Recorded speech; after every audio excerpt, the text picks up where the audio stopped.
we just put the tonight's agenda over here. The title is Rebuilding Finance. We're going to talk about the basically introduction about myself and the project. And Dustin's going to talk about the basically what's going on and what's the next steps for the Wanchain, all the projects we have. And also we're going to talk about the accelerator and future projects coming up. And then we have the Q&A session.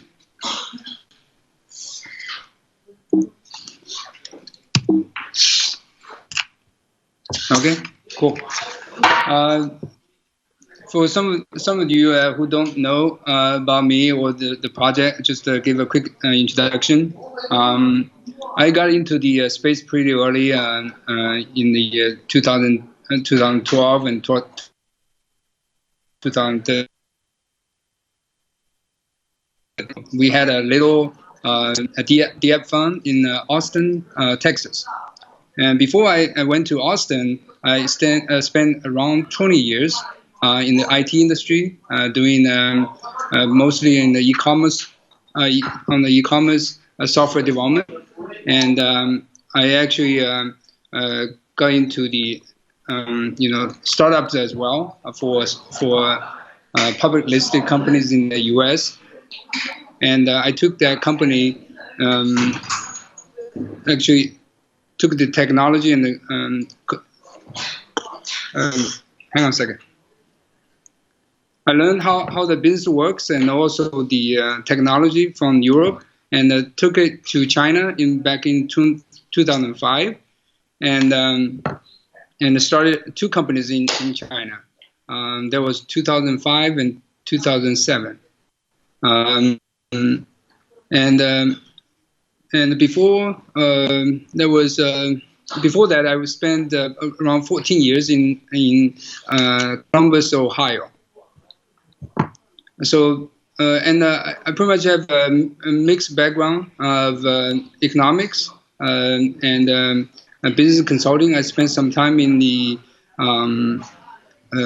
securities, basically help the big companies to get public listed IPO back in China. So a little bit background in the financial financial area as well. So that's why I'm very interested in the financial world. And but in 2013, with all the investment, big returns on the Bitcoin, I start looking to the software development, and work with some folks in Austin, Texas, and at that time, I think I met Dustin in Austin, and some of you might know David Johnson. He was our investor, and we created a little company called Factom back in 2014.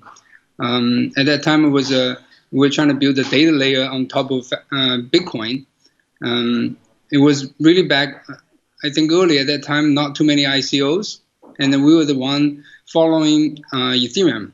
So at that time, it was pretty tough. It was a big market meltdown in 2013.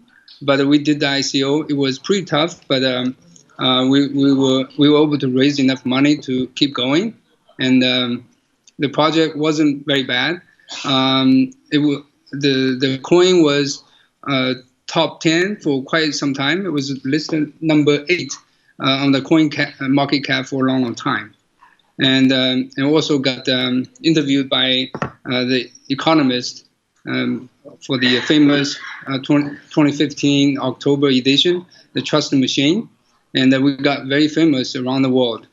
And at that time, I was invited back to China, and I was responsible for the China market expansion as well, and started realizing that China market is so big.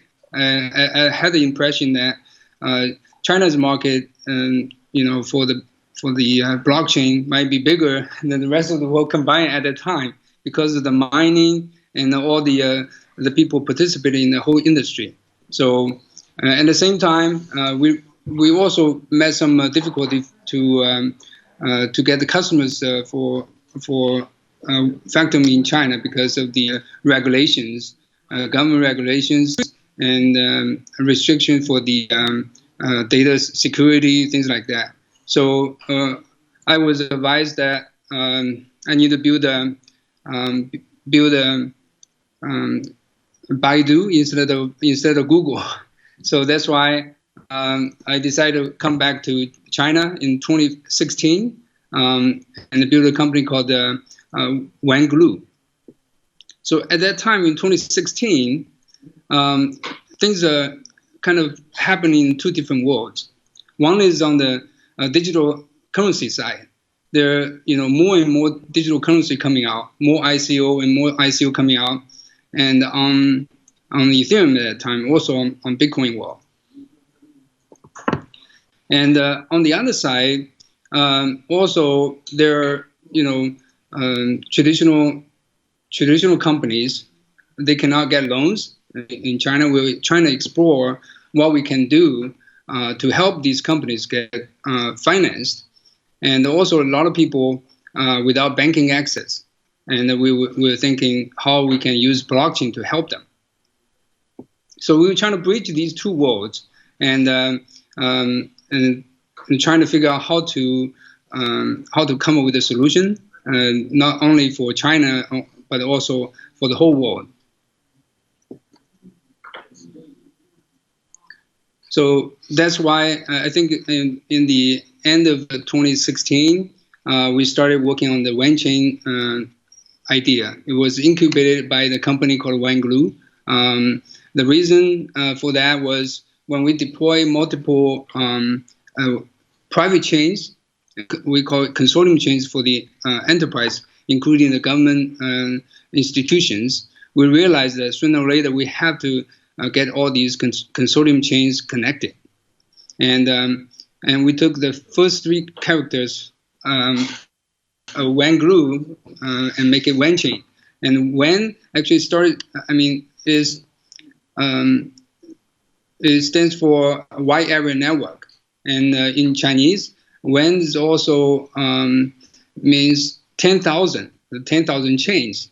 And we want, I think in the future, we will have many chains. We have to get them connected. Let's see. So we have, at that time, we built a global team. And I think based on my experience with Factom, we have to have a global team. And that's very important for any, blockchain project to be successful. We have to build a global team. So I work with Dustin in Austin and build a team in Austin, also in many different places around the world.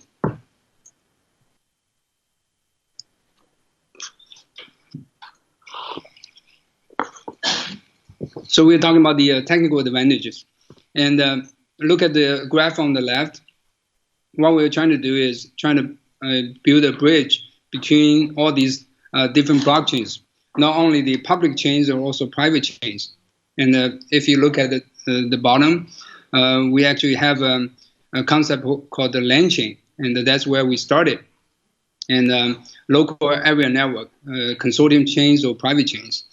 And these enterprise solutions we even provide today. And for some of the companies, we work together, and we provide the solutions for the enterprises, and also some of the companies, they want to issue tokens, and we help them to build the solutions, and they will be automatically connected to Wanchain in this whole ecosystem. And Dustin will give you more details about those projects. And what we're trying to do is build a something called Internet of Blockchains, right? I think we have many different key technologies over here. One is privacy protections.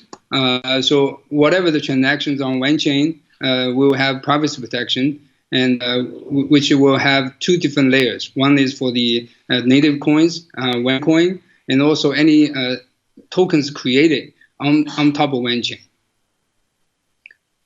The other one is smart contracts. Wanchain is based on Ethereum's code base, so automatically inherit all the smart contracts, and also cross-chain, right? If you look at the graph over here, the private chain's assets can be moved to Wanchain, and also the public chain assets can be moved to Wanchain.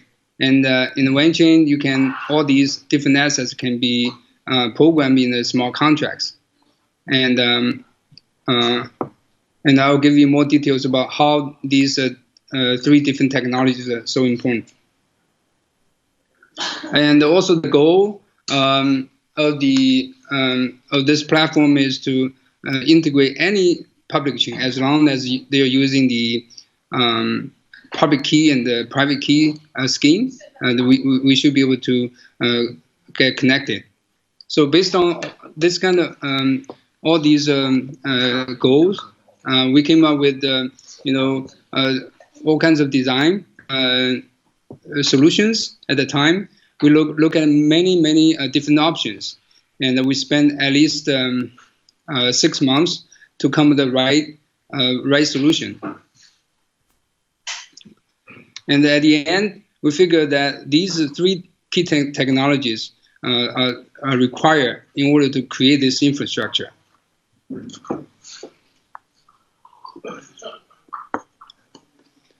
The first one is privacy protection. As I mentioned, this is very important.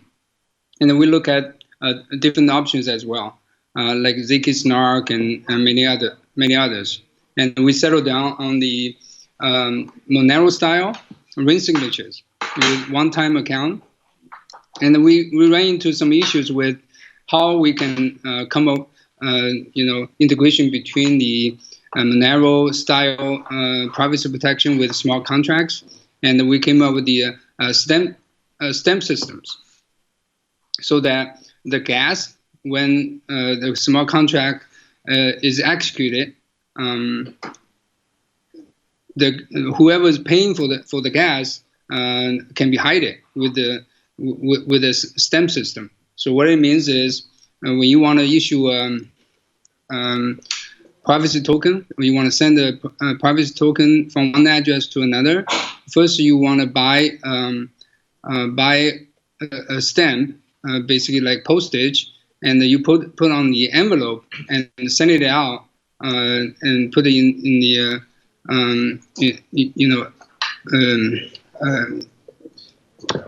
post office, and then when it mail out, nobody can track where that is coming from, right? For the Wanchain ecosystem, we support two types of privacy protection. One is for the native coin, and the other one is for the privacy tokens. And we use different mechanisms in order to accomplish that.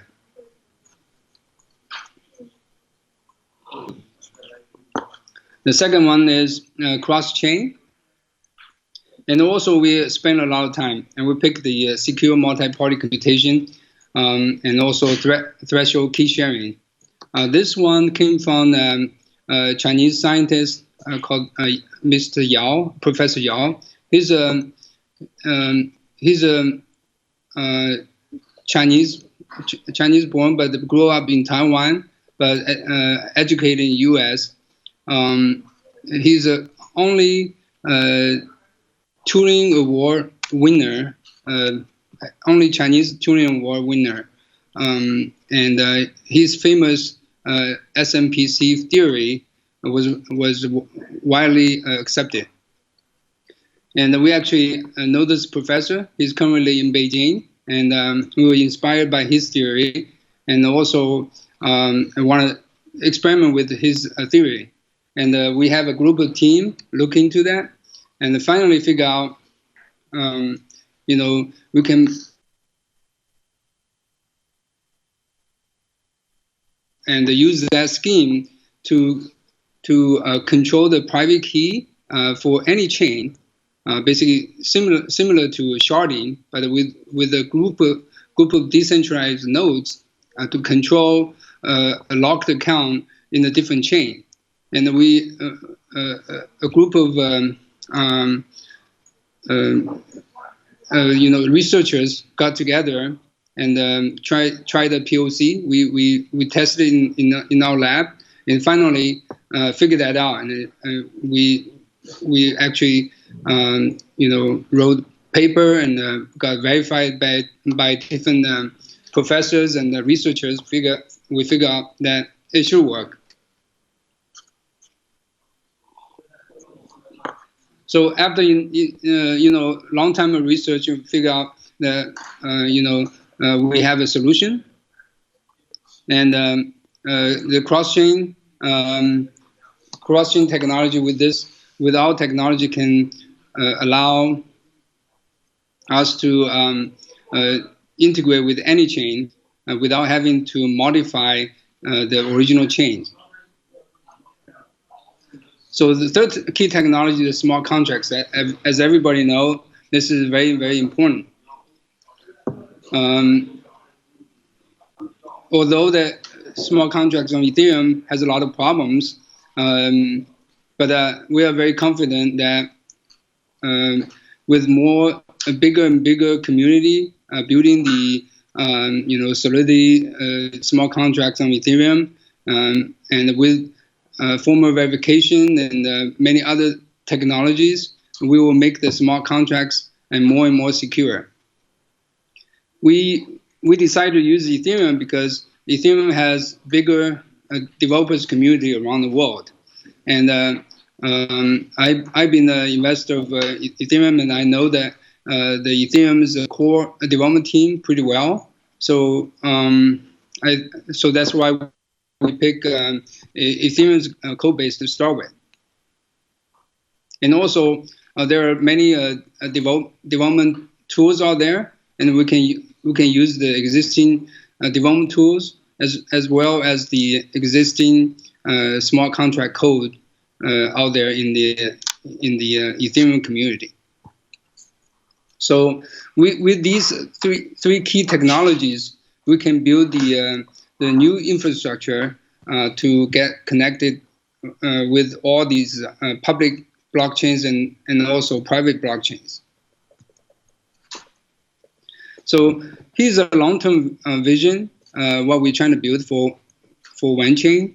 I think it's very important to build an ecosystem, right? With Ethereum itself,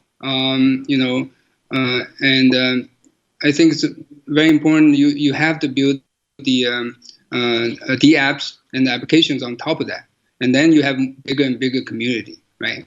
So we borrow the same idea. We're trying to expand it, and at the end, we see the vision for Wanchain is we're trying to create the infrastructure to bridge the assets, basically the digital assets, and also the capital that is available, the one that wants to get into the new digital economy. So for all the capital available, either from the institutional investors or individual investors, either they have fiat money or digital tokens, we can let them in with different format. We can set up funds. We call them WAN funds, and we let them to come in as tokens or equities. We also have traditional companies, and all of that will allow the capital to come in. But at the same time, we'll have many assets available. Once we are connected with different chains, and for example, Ethereum, any of the ERC20 tokens will be available, right? And whatever the ICO or cross sale available on Ethereum, we can, once we can get connected with Ethereum, all those ICOs will be available to all the capital on top of Wanchain. But at the same time, Wanchain can do the same thing using the small contract similar like ERC20 token, and we can create ICOs on top of Wanchain. And with privacy protection technology, we can even create a privacy token or privacy token crowd sale. And once we connected with both Ethereum and Bitcoin, we can create a small contract or crowd sale that will accept with multiple coins. So that's how we bridge the assets, digital assets with capital. At the same time, in the ecosystem, we will partner with many third-party providers and build many applications. So this will be more like an Android system. It will be open for any third party to participate and build this new infrastructure. So that's the vision. Dustin, you want to continue with your vision? Yeah. Hey, thanks, Jack. How's it going, everybody? Dustin Byington here, president of Wanchain, and can give you a little bit of background on our vision here about why we're so focused on rebuilding the financial services industry. My background is coming from the traditional financial services industry, and what we see here is that the real innovation is that of the digital asset. It's a new atomic unit that we can use to create an entire financial stack off of. And the effects of it are really profound. To kind of understand it, we have to understand a little bit about what digitization is and why it's important. When you digitize something, you turn it into, take it from something that's physical, and you turn it take it into the realm of zeros and ones. Peter Diamandis, founder of XPRIZE and Singularity University, is really kind of been speaking a lot about the impacts of digitization, and his argument is that when you digitize something, it hops on an exponential curve. An exponential curve is a doubling over some period of time. And we see from the traditional photography industry that when we digitize the photograph, it had these really profound impacts on the entire industry. The photograph, the megapixels started off at 0.01 and then 0.02 and then 0.04. They were doubling, but they were deceptively doubling. And that's the beginning part of the curve here. And that's the point when, you're having this, it's technically it is exponential, but the problem is that you can't really tell that it's going to be disruptive. It's not till that technology gets to a point that it's actually usable, it's get to 4, 8, 16, 32 megapixels that really starts changing that industry and having really disruptive impacts on that industry. And then at some point it actually dematerializes in that the photograph itself kind of, not only the photograph itself turns into zeros and ones, but so too does the camera. The camera becomes a digital app that lives on your phone. And so this completely sort of has upended the entire, like not only the photograph industry, but kind of the larger media industry. And with the digitization of the asset, we anticipate a similar kind of massively transformative impact on the financial services industry, and so we're building Wanchain to speed up that impact and to bring about that realization of the next generation of financial services. And so to give you kind of some idea of the speed of pace here, let's see if this video will work for us. Give us 1 second.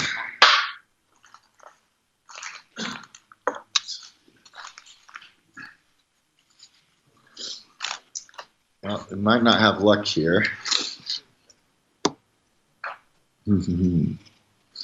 Well, so these, unfortunately, this video is not loading for us, but if you look at this bar graph on the bottom, what this bar graph on the bottom is the digital asset issuance over time.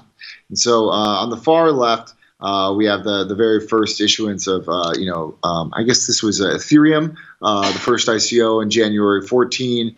And then you got really not a lot happened. I guess Factom was what, Jack, like somewhere around here in like December of 14, and then since January 14 with Ethereum, there was just a trickling of assets, and then after 16 happens, we've got the DAO here. That's that big kind of bar after January 16th, and still not a whole lot. And then all of a sudden in 2017, you just have this explosion of digital assets, and it's really accelerating. And even though the regulators around the world are trying to regulate it, we don't think that that's going to slow down. It might shift, and it might, we might call these by a different name. They might be, have various forms of regulation that are required by them in different jurisdictions. But the cat's out of the bag. Digital assets are here to stay, and they are going to profoundly impact not only our economy, but the global economy. The problem is that each one of these circles here that we're looking at, these are all effectively islands.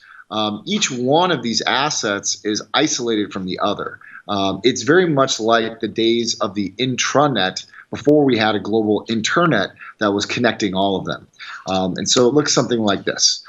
So here we have, over here we've got this little island, and maybe this is Bitcoin, and this car right here is a Lambo, but it's still, there's still so much you can do by yourself on an island, no matter how big the house is and how sweet the car and the boat are. It's just kind of boring. You're just kind of sitting there by yourself. But once you connect this island to the other islands around you, you get this flourishing economic activity.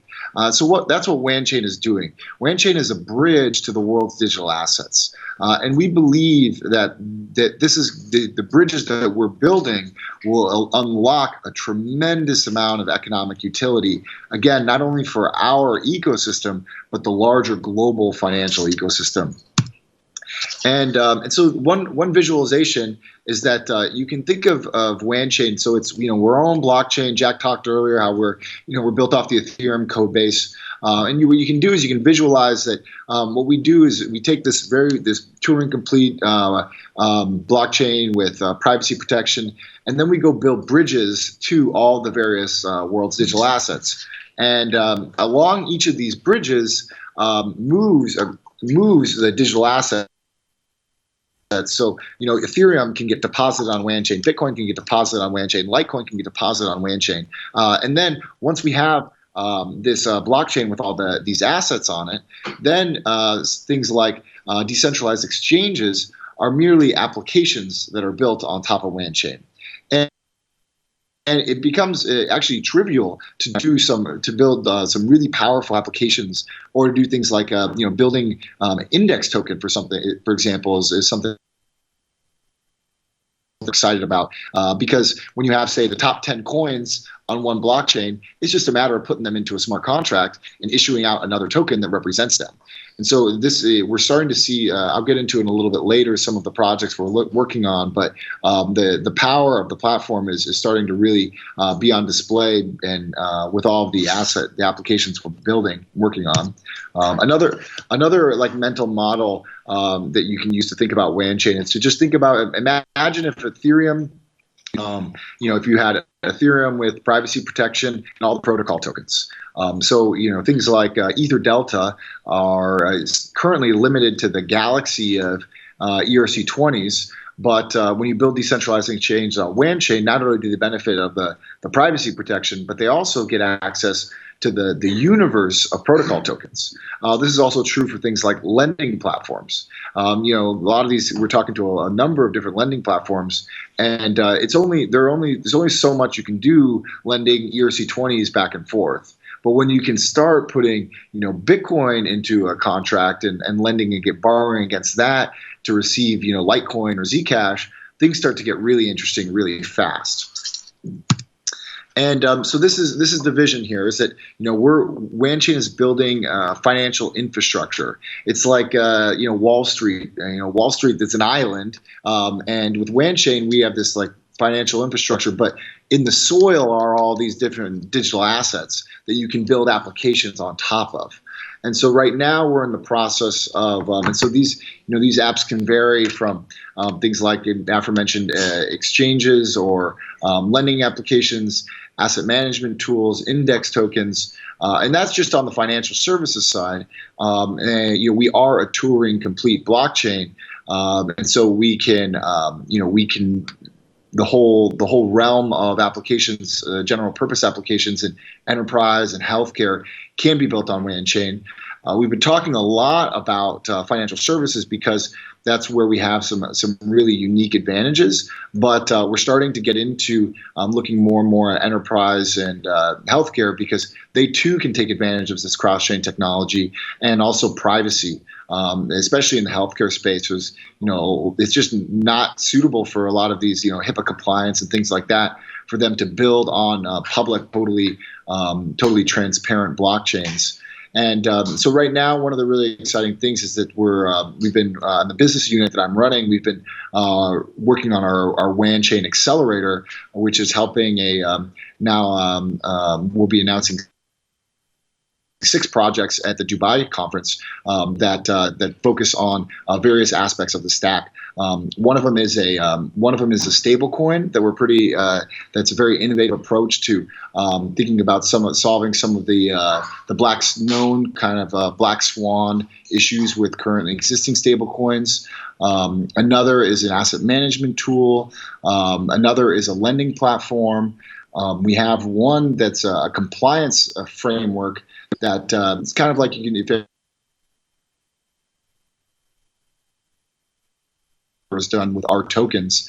Effectively, what's going to happen is where I see the industry going and where we'll be pushing it is for basically currently you have exchanges that are handling the regulation. So exchanges are smart. In the kind of legacy world, the exchange is what says, hey, I am going to allow Jack to transfer this asset to Dustin. The asset's dumb, whether it's a security, a traditional security, or a bond. There's no intelligence in the asset, and so the exchange is the one that has all the regulation packed into it. But now with smart assets, what we can do is we can plug intelligence into the assets.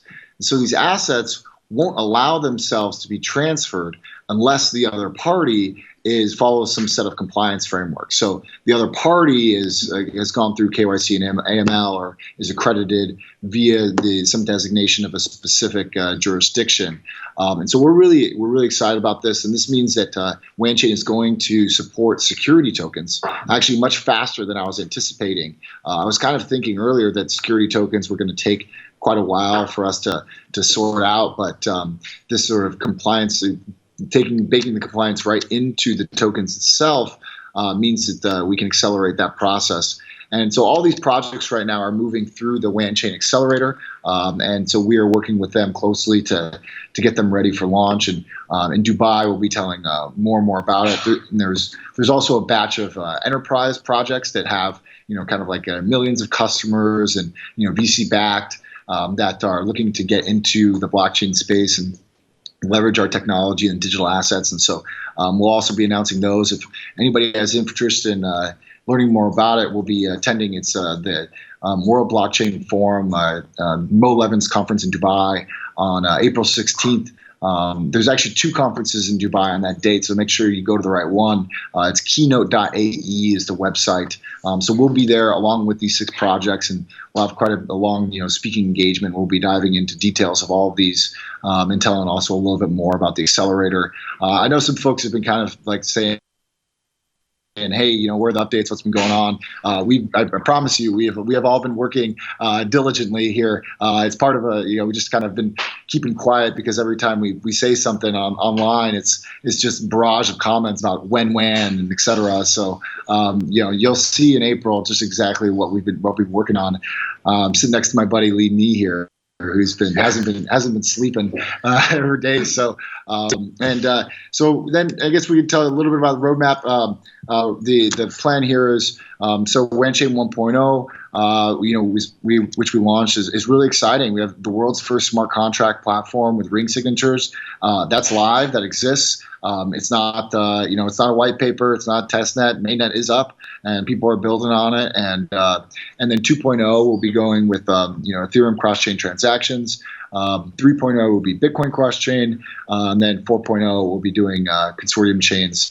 And kind of expect that initially will be these networks are kind of like the vision is that this network becomes Godzilla, but it starts off as like an egg and like a little chicken, and so you have to kind of like protect these networks. And so in the early days, there will be these networks are kind of like start off slightly permissioned and closed, and then we open them up over time and bring in more and more validators, outside parties. And so that's also not quite reflected here, but that's also a big part of the technical roadmap. When you're launching your own blockchain, it's you have to take security first and foremost, because these are digital assets, and so that's so over time we'll also be opening up the network, and so that's it for the roadmap. And Jack wants to jump in. Yeah, I just want to add a little more, right? We have two things that we're working on very diligently in the past few months after 1.0. One is the 2.0 design. We have been working, for several months, and pretty much the solutions are finalized, and we have a whole team working on it. And also at the same time, we are trying to improve 1.0 at the same time, right? And we are doing the ledger support, as you all know. It's been tested, and we're working closely with ledger support team, and we'll release that version pretty soon. So that's where we are. Based on our current design, we are very confident that we should be able to deliver 2.0 code base very soon. And by the mid-year, we should have that integration with Ethereum. And I think that with a certain limitation, we should be able to deliver 3.0 ahead of schedule. That's what we hope for. Yeah. Look, that's great, guys. That's been a fantastic overview of everything about the project. So it's a great amount of information, and we've got a lot of questions. So do you mind if we move on to them? Yeah, hang on a second. We want to show the. How do we do this? Are we back? No, we have. I think we're back now. Oh, we're back. Can you see us? We can see your screen.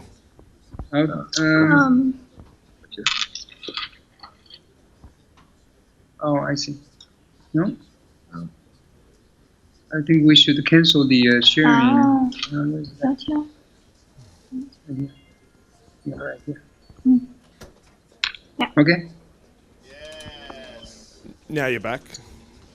Okay, great. So was there more information you had in another? Yeah, we also want to talk about our roadshow, our plan. I think we put out the schedule. Do we have the schedule somewhere? We just went to Hong Kong in the past few days. A team of three of us went to Hong Kong. You want Come say hi, Justin. Yeah, that was actually going to be one of my questions.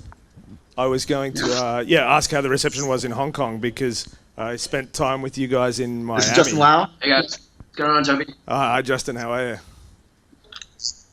Hey, you can see. So Justin's helping us with a lot of our crypto finance apps. He comes from also from the financial services world, hedge fund world. So he's been in the accelerator. He's been we kind of have a lot of different project managers that we drop into each of the projects to help them. What you end up happening is you get these people with a lot of like domain expertise and great vision, but it's a whole other thing to launch a successful project. A lot of unknowns, and so thankfully, we've been through this process, Jack, quite a few times. And so there's a lot of like kind of like landmines everywhere into taking that idea and that vision and making it a reality. And so Justin's been helping us do that. And we have quite a few other team members too that are also working directly with these applications to help them navigate. And Leanie's another. Let's see that. Here's Leanie. Hi guys. Yeah. So. Hi. Hey, right? Australian. I used to be working in Melbourne. I'm not sure this location is Sydney. So Sydney, yeah. Oh, Sydney. Sydney. Okay, I'm Chatswood guy. Hi. Okay. So I remember spending time with you guys in Miami. You guys were almost the only show in town. How's the reception been at Token 2049 in Hong Kong and South by Southwest and a few of the other things you've been attending? Is the hype still? By Southwest first? Yeah, South by is great. You know, we had the home court advantage there, being from Austin, and we're the founding patron of the Austin Blockchain Collective, and which is a group of now there's 67 blockchain projects in Austin, and so you know, being a platform is very, you know, I kind of just think about networks all the time, both virtual networks and physical networks. So we're the only platform in Austin, and with all this budding, you know, activity in the blockchain space, I've been working to pull all these projects together, and a lot of them are very interested in building on Wanchain longer term.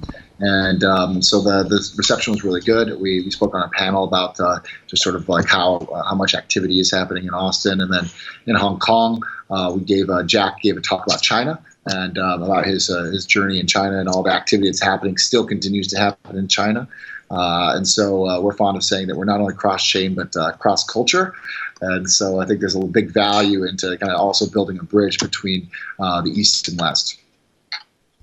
Yeah, that's fantastic. I've actually got a lot of questions about China as well. But Tobias, just to give a little bit more update on what's coming up. There's I think this weekend we're going to have a blockchain forum in Beijing. We are having multiple projects. Basically, have a mini conference in Beijing.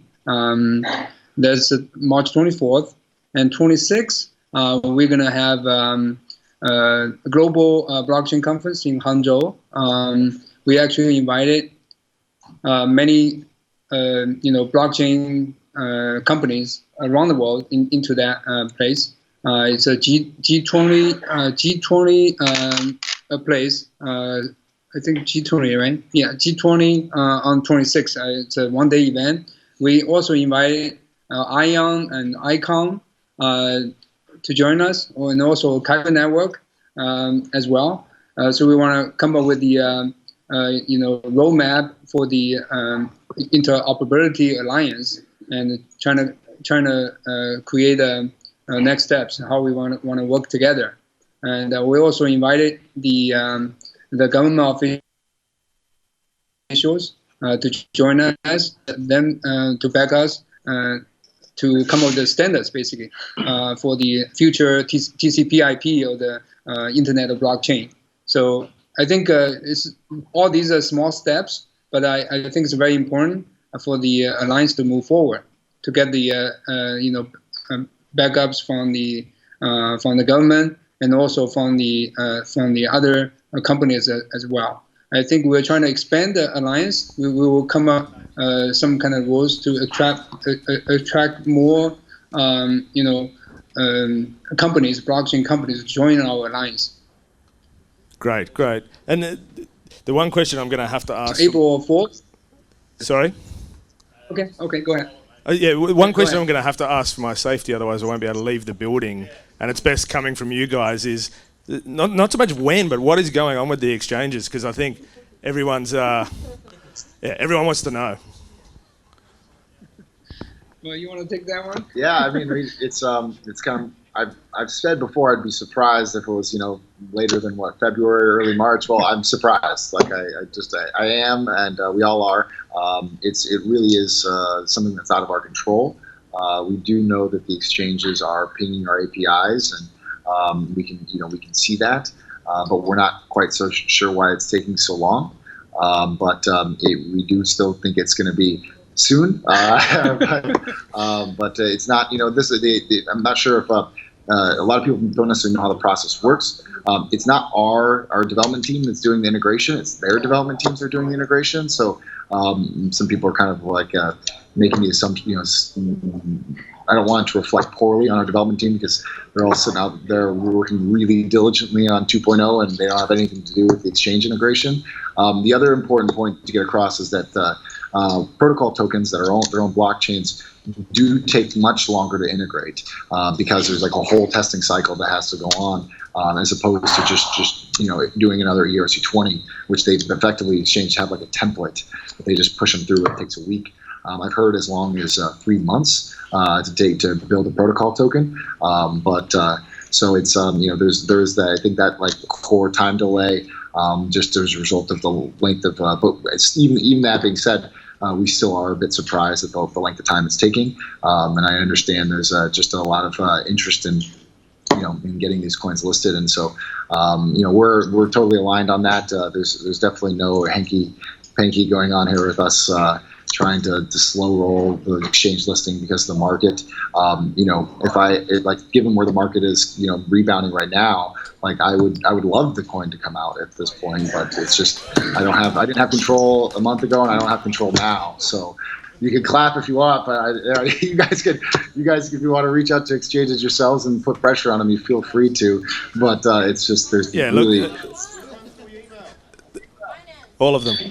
No, look, that was a really good answer, and I really want to open it up to the floor. But there was just one good question that came through to me, which was, do crypto assets really have a future in China? And as the current Chinese government moves against cryptocurrency trading and ICOs, they're going to have an impact on something like Wanchain? Or do you think it's going to open up? And can you see collaboration between Wanchain and the Chinese community, or even the Chinese government in the future?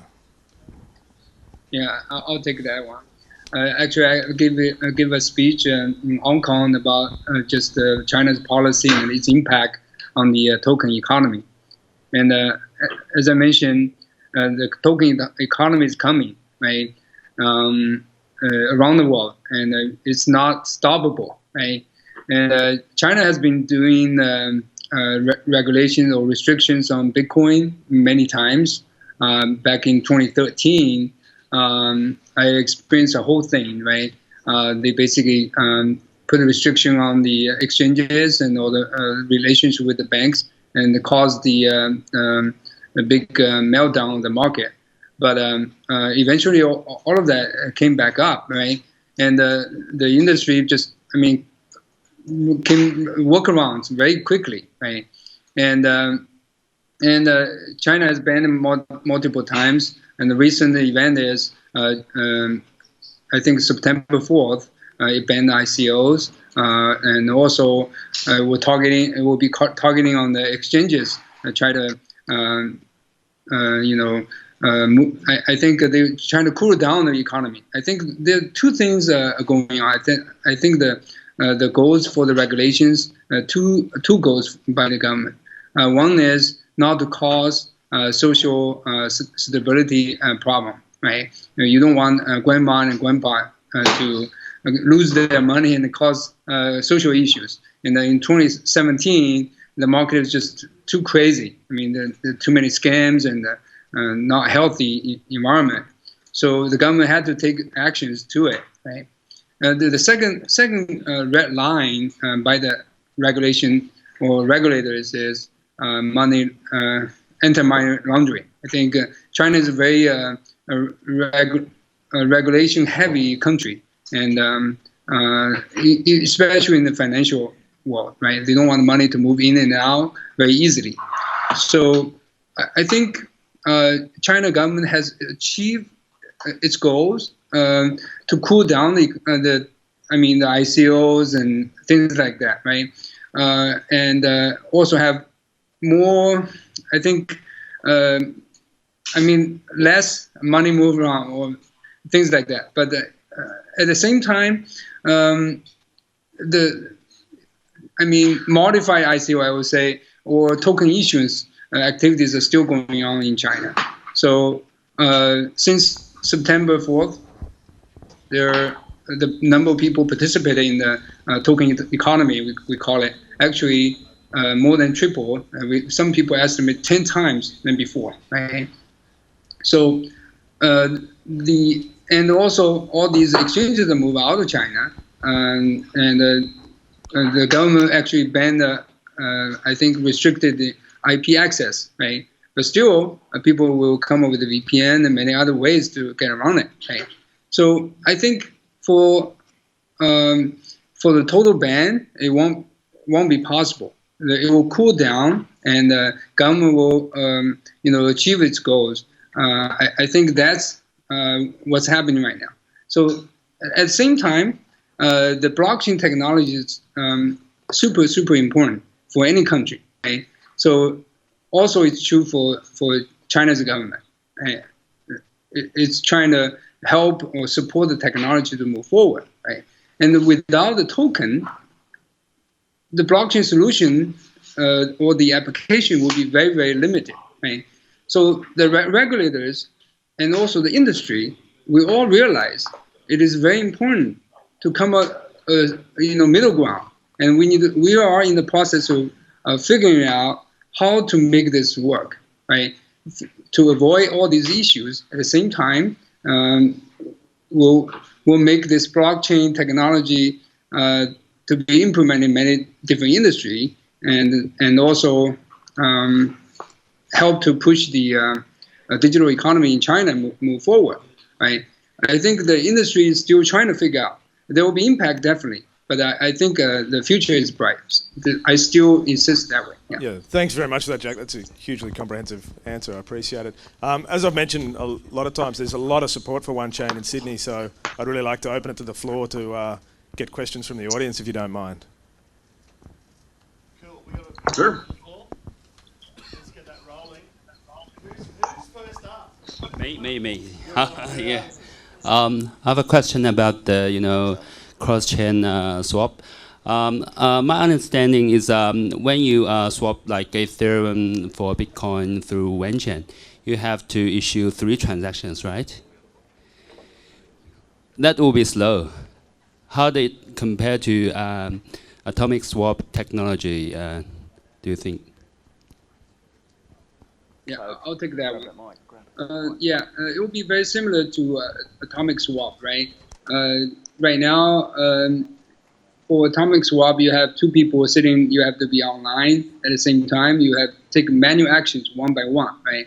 So we're trying to come up with a more automatic process. So at least we're going to replace one person with this whole decentralized network, right? So it will be faster, right? Definitely, but still we have the restrictions about the confirmation time. For example, Bitcoin, right? Is it after 10 minutes, one confirmation, would that be safe enough, right? Probably not, right? You have to take risk if you, after one confirmation, you just accept it, right? So still, you have to, wait for the confirmation, enough confirmation, make sure that the fund is secure, right? So it will take time for you to, let's say when you do the deposit from Bitcoin or Ethereum into Wanchain, it will still take time.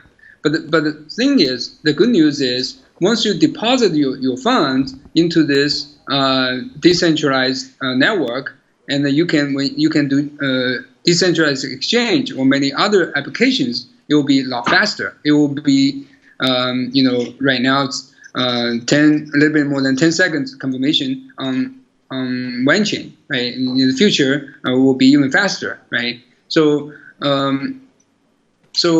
I think what I'm trying to say is, once the fund or the tokens are swapped, and then the application will be on Wanchain will be a lot faster.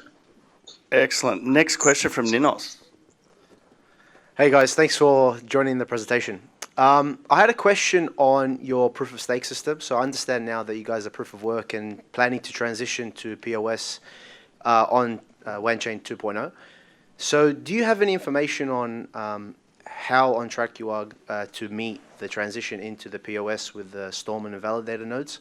And what kind of staking requirements would be involved in that? Yeah, I think for the POS transition, we are still working on that, on the solutioning. We are looking at Ethereum's implementation and also many other implementations at the same time, right? For example, Cardano's or many others, right? I think for us, we'll take a slow approach based on the current design, and we'll open it up, right, for anybody to join the network.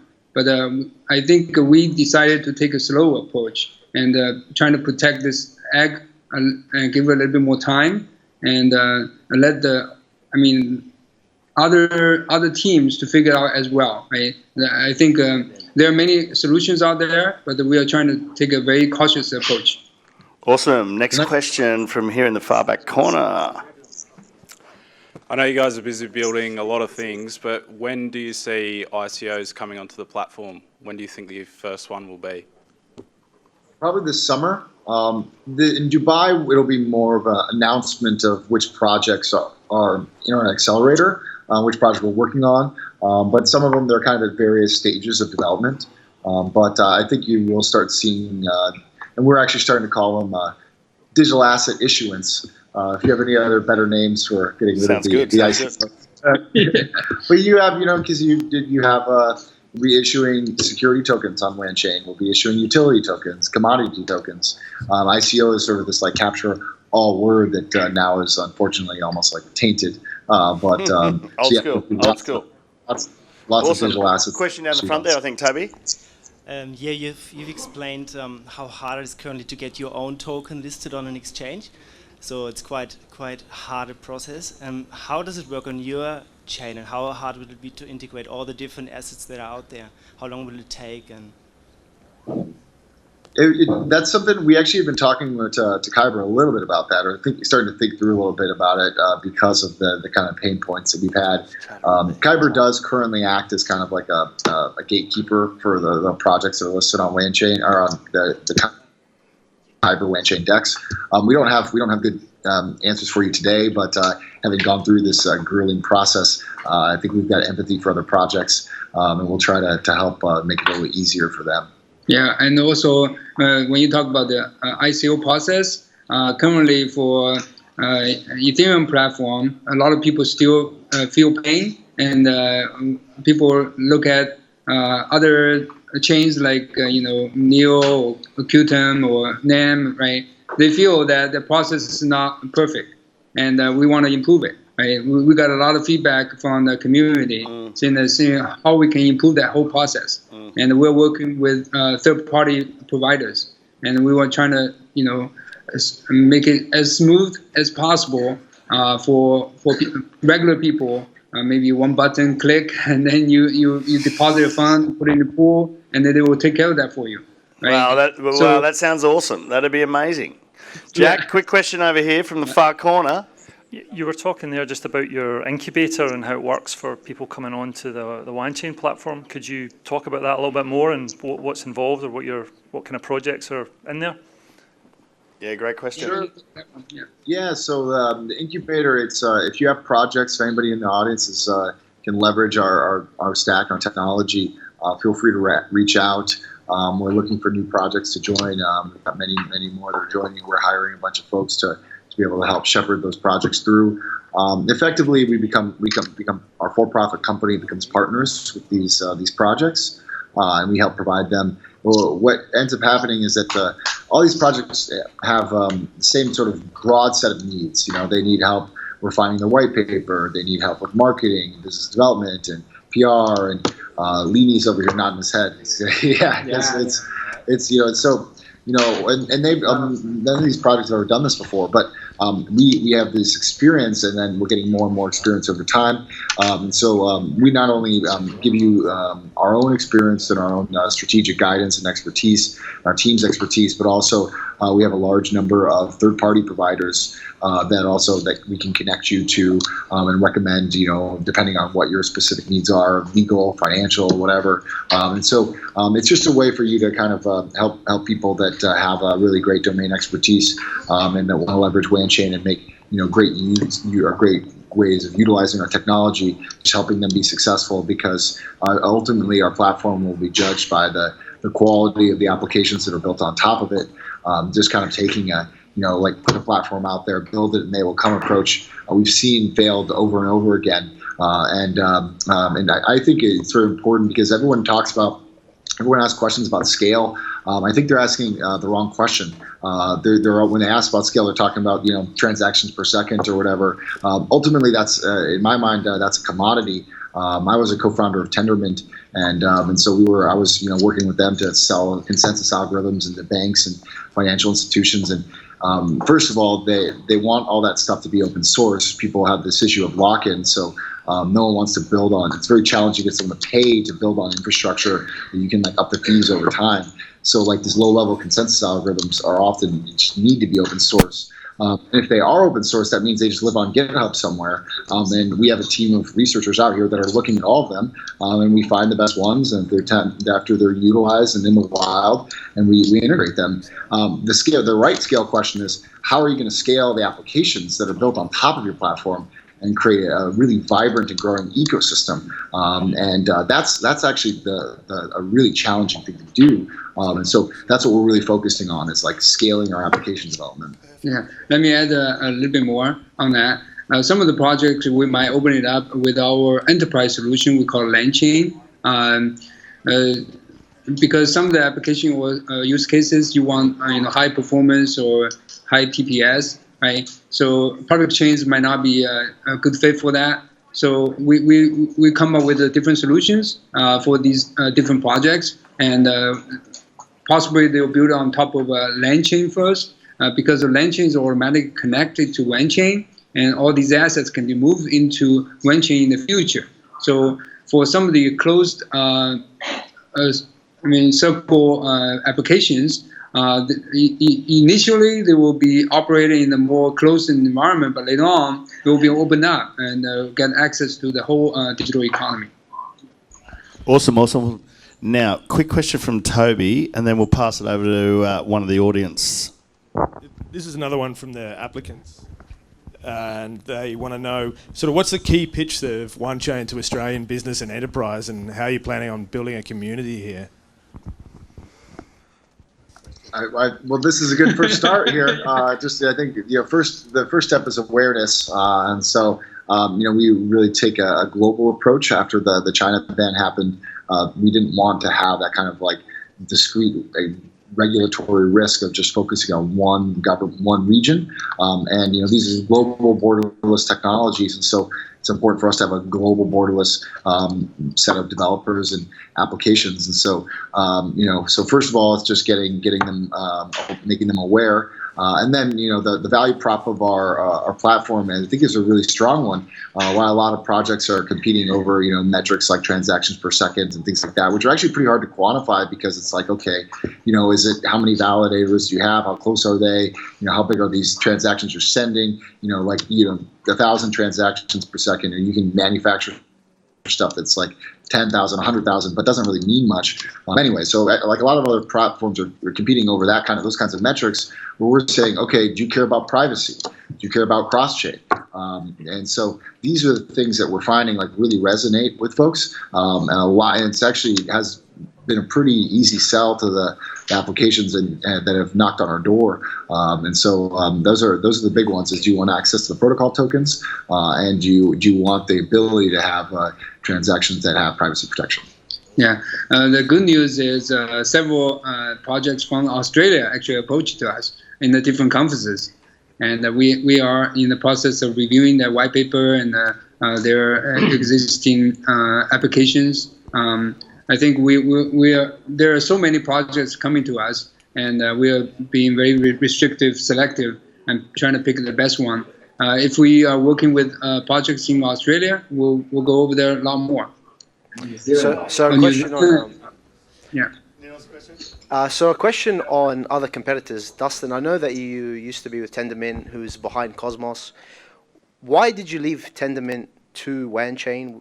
And Cosmos is also the interoperability solution. And why do you think Wanchain is better than other interoperability solutions like Polkadot, Cosmos, and whatnot? I didn't leave Tendermint or Cosmos Tendermint to come to Wanchain. I actually took another step. I went back into the venture capital world. When I started working with Tendermint, this was in 2015, in the days of the blockchain for banks, basically. And so we were really focusing initially on like selling into my job was to help sell consensus algorithms into banks, and I failed at it. No banks wanted to buy a consensus algorithm, and so then that was a matter of, okay, well, what's sort of next in my career. And they were going off to go do at that point in time, it became really clear that the best way to monetize a consensus algorithm was to build a public blockchain. But we didn't have any money, and you didn't need a business development guy to sell stuff into banks anymore. So we sort of like parted ways on good terms. And so Jay and Ethan are still buddies of mine, and I'm still, I hold plenty of atoms and things like that. So I'm a big fan of what they're working on. I think that I was just reading today about their new photon. I think that's really, and Jack and I were just talking about it. I think it's actually really clever. If you guys don't know what that is, go look it up. It's pretty interesting. They continue to be real serious thought leaders in space, and I think they're doing great things. And I think just like Aeon Icon, Polkadot, Cosmos, they all take effectively like this multi-blockchain architecture approach. We are actually fairly unique in the bunch in that we have a single blockchain, multi-asset architecture. And so I think our solutions are actually quite complementary at times, where you can do things like, you can have, if you have a group of stakeholders that all have their own blockchain and they trade around IOUs, they can connect with Wanchain and access liquidity. So I think that the approaches are all going to be very complementary, and that's one of the reasons why we started the Interoperability Alliance, was because we saw that there is this isn't a winner-take-all market, and that there's a really, really tremendous room for collaboration. Awesome. All right, guys, that's been fantastic. It's a lot of information, and I know there's a lot of huge supporters for the projects here. Are there one last burning question? Because it is getting late here. Well, we've pretty much covered anything. So, yeah, I'd like to say a huge thank you to Jack, Dustin, and Wanchain for coming tonight. There's massive support for you guys here in Australia, and we look forward to seeing what the future unfolds. Big thanks to Crypto Sydney for putting this on tonight, and to Rivets for sponsoring it, and Freelancer for providing the event and the IT support. And yeah, thanks. It's been a huge success. We appreciate it.